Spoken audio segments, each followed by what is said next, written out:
কি আমার উপরে নারাজ?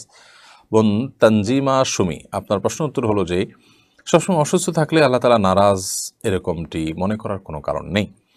বরং আল্লাহ সুবহানাহু ওয়া তাআলা যাদেরকে ভালোবাসেন তাদেরকে পরীক্ষা বেশি করেন এবং তাদের পরীক্ষা তত কঠিন হয়। নবী সাল্লাল্লাহু আলাইহি ওয়াসাল্লাম বলেছেন, আশাদুন নাসি বালাআন আল আম্বিয়া সুম্মাল আমসাল ফাআমসাল, সবচেয়ে কঠিন পরীক্ষার মুখোমুখি হয়ে থাকেন, বিপদের মুখোমুখি হয়ে থাকেন নবীগণ। এরপর তাদের সাথে যাদের যত বেশি সাদৃশ্য হয় তাদের উপর পরীক্ষা এবং বিপদাপদ তত বেশি হয়। সো আপনার অসুস্থতা, আপনার বিপদাপদ লাগাতার হতে থাকা, এটা আল্লাহ তাআলা আপনার উপর অসন্তুষ্ট হওয়ার কোনো পরীক্ষা নিচ্ছেন। আমি যেন পরীক্ষায় টিকতে পারি আল্লাহর কাছে দোয়া করব এবং সবর এখতিয়ার করব আমরা ইনশাআল্লাহ তাআলা। আল্লাহ নবী আইয়ুব আলাইহিসসালাম তিনি অনেক অসুস্থ ছিলেন এবং এত ভয়াবহ রোগ আক্রান্ত ছিলেন যে এই রোগে তিনি জীবনের বড় একটা অংশ ভুগেছেন। অথচ তিনি আল্লাহর নবী ছিলেন, আল্লাহর রাসূল ছিলেন। তো নিশ্চয়ই তিনি আল্লাহর কাছে অপ্রিয় মানুষ ছিলেন না। সো আপনি নিজেকে এত আল্লাহর অপ্রিয় মনে